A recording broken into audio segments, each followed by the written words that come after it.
Welcome, everyone, to another interview with our Astro-Bash speakers for 2024. Today, I have the honor of speaking with Aubrey Thorne, who is multi-talented in the field of holistic astrology and healing and medicine and breath work and so many other things, but let me not tell you about it.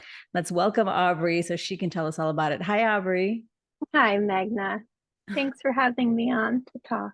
I'm so happy to talk to you. You are such a multi-talented woman. Before we get into all those things, tell us about if your sun, moon, rising, and how you came to evolutionary astrology, if you share your. Yeah, no, I'm not private about it. My rising sign is Gemini, and then I'm Pisces sun and Capricorn moon. Oh.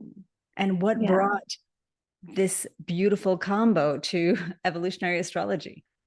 Um, well, it's just a beautiful synchronicity that when I think I was in the midst of a,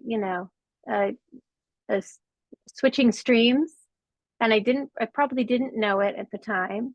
And when podcasts came out, the whole podcast thing started, I remember listening to um, an astrologer, and the whole internet actually opened up my whole world so much as far as learning astrology. Like all of a sudden, I was able to, even at dial-up internet, I was like, and I'd be reading all of a sudden some astrology from an astrologer in London.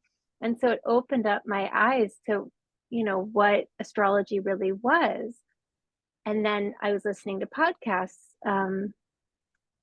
of astrologers speaking, and someone was speaking in a way I'd never heard anyone talk about astrology. And it turned out she was an evolutionary astrologer. Her name's Dina Castro, I think.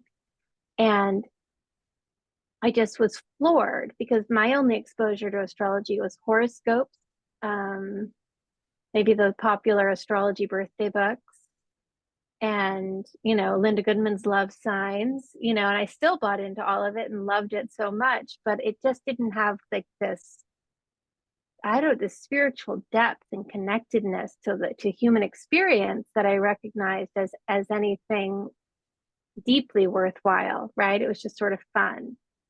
And once I heard her speak, I thought, holy cow, who is this? And so I researched and discovered that she studied with Stephen Forrest, and that was it. That was it. I was literally, that was it. I was just in, like, I'm going in. I love that. That's kind of very similar to how I discovered it, and it was like straight in. You're Yeah. also a teacher, not a teacher, a tutor at Steve's Forrest Mhm. Center for Evolutionary Astrology. Is that right? I am. I am. I've been doing that for about 2 years. How's that experience been teaching people? I feel like I'm getting like a master's in in evolutionary astrology at the same time. I mean, it's been really amazing actually to uh in the sense that, well, selfishly, I just keep on getting better from all of the repetition and review, and then I'm reading the most brilliant writing all day long because it's all done in threads and writing and student interaction. And I would never have be at this level. I think some of these students, and granted, a lot of them or some of them are existing astrologers already when they come into the program, but the level of thinking and the way the training goes, it's astounding actually, and very promising what good astrologers are being turned out. So um, every time I close my laptop after reading and responding and sort of guiding people as best I can through, half the time I'm like, you don't need my help, but the school's turning out fantastic counselors, and it's exciting to think that all of these students are going out and they're going to infiltrate Yeah, yeah, in the more most evolutionary, beautiful possible way. indeed, more evolutionary astrologers all around. I'm all for that. And speaking of mentorship, how has you're a Chinese medicine, accomplished in Chinese medicine, breath work, and other healing modalities also, along with evolutionary astrology. How do you integrate all of this into your client work? Well, let's see. That has been the effort of like I'm going on, almost 30 years of trying to integrate. And granted, I didn't have them all at the same time. So it's like layers. And not everyone is a case, best use case for all of them at once. But so Chinese medicine I practiced for about 12 years. That was my first sort of entryway into energetic medicine and really metaphysics and the body. And also taking sort of symbolic pieces and crafting a diagnosis that someone could do something with. So I had a private practice for about 12 years, and that was pretty much my second job ever. And then that I sort of drifted away from that because I started going more towards creative arts. And then I've spent the last maybe 15 years kind of gravitating back towards the healing arts, but I did it this time when I came back to it through the sort of vehicle of astrology. So I had all this Chinese medicine in the back of my mind, which is kind of how I view the world. That doesn't really change, that worldview. It's a very holistic, cyclical, natural law based worldview, which fit really nicely into my astrology work. So I started studying with Stephen in 2012, and then I just kept going. That my Gemini rising just took me on this, it's almost like I had a hook in my mouth. It's like, okay, I'll keep on learning, all of the things that I needed, I essentially just go off and learn. If I need to learn how to take care of myself better, I enlist in a course and I learned how to take care of, other people better. But I'm getting the support and learning all of the time. If I wanted to learn how to create a more energetic, vibrant, life force flowing, in flow kind of body, I enrolled in a Kundalini yoga teacher training. I just know where I'm going to find community when I enroll in high quality, well organized courses. I end up reaping all the benefits, but then I know how to do it for other people as well. So to answer your question, all the coaching study that I've done, I do one-on-one coaching with people. If they are interested in astrology at the same time, I fold that in. Some people just want astrology and they don't want coaching, so I can easily separate them out. And with breath work, I just do classes, like group classes. So Fascinating. Yeah. What a lot of balls to kind of juggle, but also I imagine a huge amount of work within yourself of cleansing and healing. And I think I read on your website or maybe on your Instagram that we're misusing ourselves and that you do unusual and holistic work. And I can see how you're talking about that. But what did you mean when you said misusing ourselves? Well, I'm not sure what you're referring to, but if I were to say that again today, to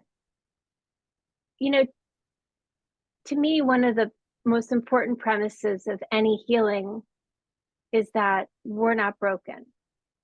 And so lots of things that we do to try to quote fix ourselves is kind of not trusting the system, number one. And I feel like or what I see a lot is that we try to fix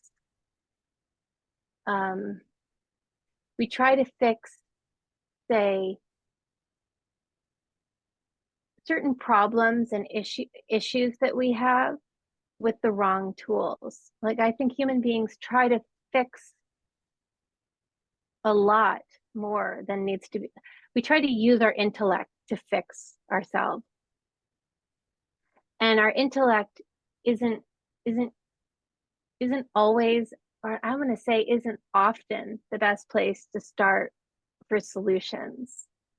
So, like, to me, that's a misuse of how we're designed, because there's a quieter but more powerful intelligence that we have access to, which would be a better use of ourselves, and it's very much part of ourselves.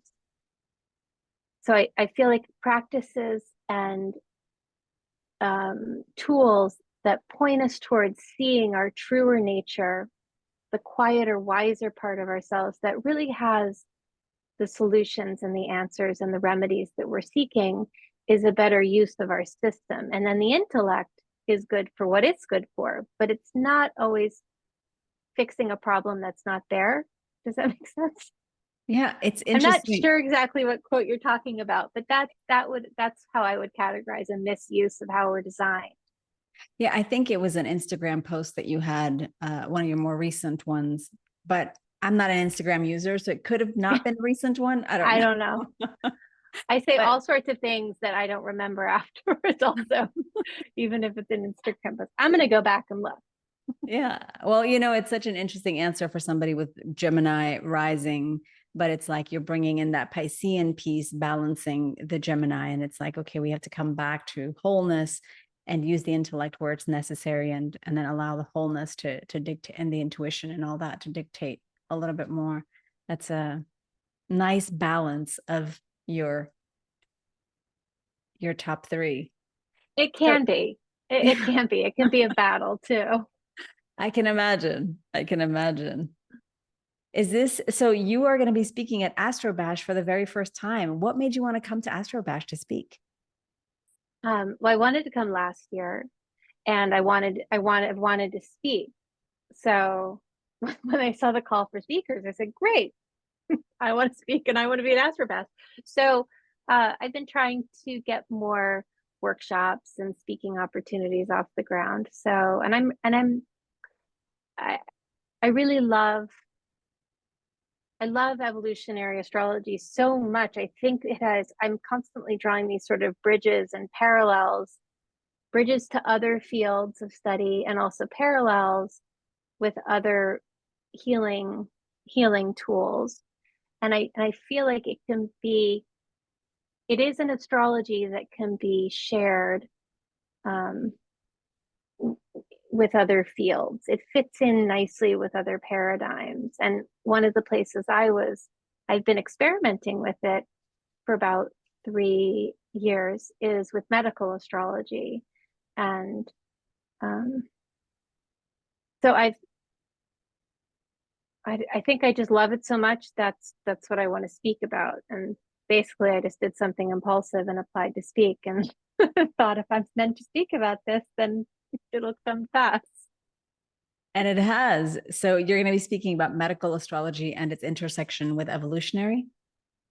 Yeah, trying to apply a more evolutionary lens to medical astrology, and hopefully coaxing medical astrology out of the land of specialty, and encouraging more evolutionary astrologers to try to integrate it into their work in a way that suits the way evolutionary astrologers tend to work, the way we work with clients in that counseling manner. I think there's a place to help out in a preventative body, mind, spirit way. I think evolutionary astrology has a lot to say about preventative in the world of preventative medicine. Yeah, that would be fascinating. I'm looking forward to hearing more about that for sure. How, what is some of the most profound or surprising feedback you've received from people while working with them, and where can people find you? Well, the second part is easy. I'm just aubreythorne.com, and Thorne has an E. And same for Instagram. I'm just Aubrey Thorne. And would you say what's the most surprising thing Surprising somebody? or profound feedback one of your clients gave you? Um, I it's funny. It's each Nothing sticks out specifically as far as like, I mean, I did have someone just this morning, saying she sees her life differently. Now, granted, we had other conversations besides um, astrology, right? But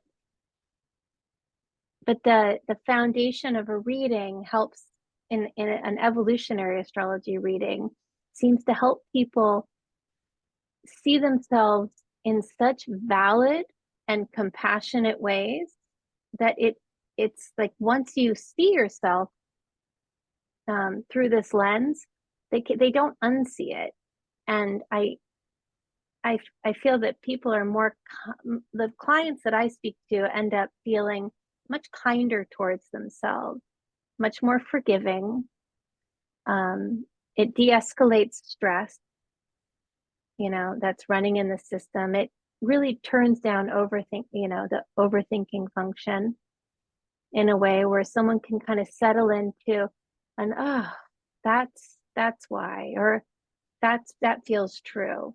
And maybe that's what I think is really unusual about an evolutionary astrology reading is um and it's not to knock other forms of astrology, but the way a lot of astrology tends to be done from what I see, granted, I haven't run around and gotten 1,000 readings from 1,000 astrologers, but what I tend to see, at least in popular media, is that it's you're this, you're that, da da da, malefic this, da da da.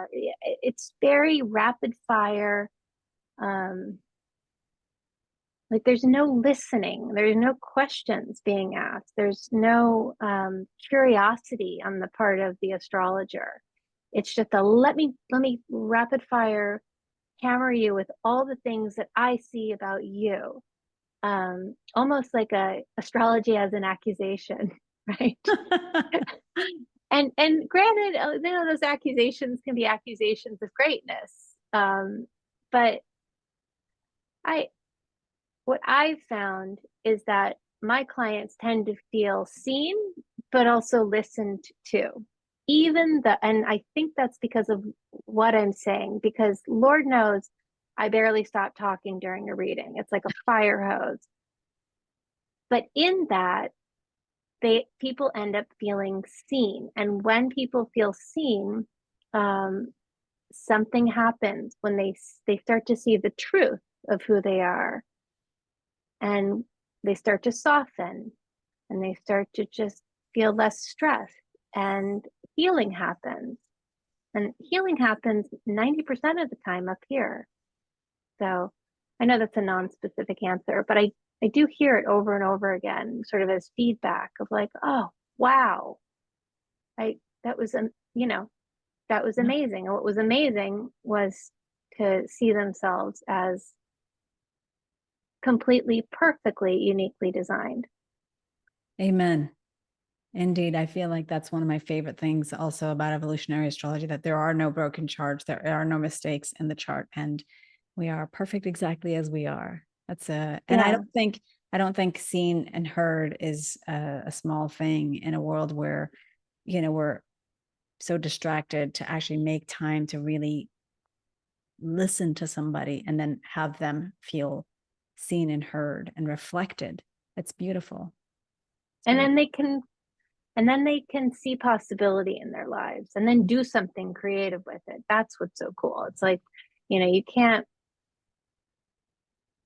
come up with really, really creative possibilities and see opportunities until you calm down and kind of appreciate all the tools you have in your personal toolbox. Yeah, I don't know. I think it can do a lot of incredible unwinding, healing work. absolutely. Aubrey, I've got a couple of just playful, fun questions I like to ask. Like, what Okay. is your favorite aspect in your own chart? Oh, hmm. Well, I have two. I mean, I have two main aspects, and I like them both. I like them both because they're both supposed to, well, one is supposed to be very difficult, and that's my moon square Saturn Venus, you know. Oh, Yeah, yeah. and so I've got the Venus Saturn conjunction, very bad. And Aries, even worse. And then we've got the moon in the eighth house, terrible, square it all. And I love it because I can see, I can appreciate the challenges that it's given me, and I feel wise in these areas. I feel that I can see how I've grown from that, tension or the challenges or whatever. And it's me, so I like it. Mm. And then I love the opposition between, um, I think my sun at 23 degrees of Pisces and Pluto at 23 degrees of Virgo. So I feel like I've gained a lot of valuable wisdom from that as well. Through the school of hard knocks sometimes. But Yeah, that's my favorite thing about evolutionary astrologers. When you ask them what aspect do you love, they always come up with ones that are so hard according to more conventional astrology. And I just love how you've found a way to transform them and make them work for you. And the more time that goes by, especially with Saturn kind of placements, the better and sweeter it gets, right? And you just yeah, grow with them. I love that. I wasn't a mistake. Amen. Like, Absolutely. Absolutely. If your moon took over the world, Aubrey, what would be the first thing it would change or do? my moon? Mm-hmm. Oh gosh. Ooh, that is my moon. Oh gosh. I'm gonna sound like a prohibitionist. I think, you know what? I'd somehow have some kind of, I don't want to be, I don't want to be a dictator about it, but I, I'd want to have some kind of like wake up pill so that would help everyone who needed to get sober. That's beautiful. That's So I beautiful. wouldn't force everyone into rehab, but I'd want that sort of like wake up call to Yeah. really hit home and have people be able to get real. Yeah. And And to help them to do that, that's, I mean, for those who want to heal, why not? Right. yeah. Absolutely. And if you could have a conversation with any astrologer, historical or contemporary, who would it be and what would you talk to them about? Mm. Um, okay, this is a really weird answer, sort of a fluffy answer, but I kind of want to go back and hang out with Joan Quigley and see how that clandestine relationship with Nancy Reagan worked. I'd like to sort of watch her work over her shoulder and kind of hear the conversations with Nancy and how I'd want to know how forthright the conversations were. And um, I want to hear their discussions of like, how am I going to have Ronnie conceal this from, the the scheduler. I don't know, I just want to see how all of that works. So that's maybe someone I would really love to shadow. That's maybe a better word, shadow, and like talk to. I think my smarter answer is probably Carl Jung. I'd like to see how he worked with charts and how he integrated the astrology, like the data, like how he, like, was it always a concurrent thing? Did he glance at it once? I'd want to see how he took it into his practice when he considered a person. Lovely. Who I would you have, do? gosh, I haven't been asked that. I've heard some good answers. And so I want to steal, like Shelley and Stan both said the Magi who followed the Oh, star to Bethlehem, which I oh, thought, that would be, oh, I want that one. Yeah. yeah. Well, but you and Steve both Yeah. said Carl Jung. So, I mean, that's Oh, another really? phenomenal phenomenal astrologer. I think what I'd like to do is actually go back in history and talk to some of the women who were practicing it Oh, along, just the unknown ones who were just sitting there in the village, and women would come to their home, and they would do divinatory crafts together. I'd love to see what that life was like for them and what they contributed to our yeah. astrological heritage. Yeah. Yeah. Oh, that's good. Yeah. Yeah. I wish I could drop some Latin names, but Joan Quigley. Amen. Well, we'll go with Joan. Thank you so much, Aubrey, for your time and for coming to Astro-Bash. I'm really looking forward to meeting you and sharing some meals Yeah. and Me hanging out. too. Me too. I can't wait. Me too. Thanks so much. Thanks, Aubrey. Okay.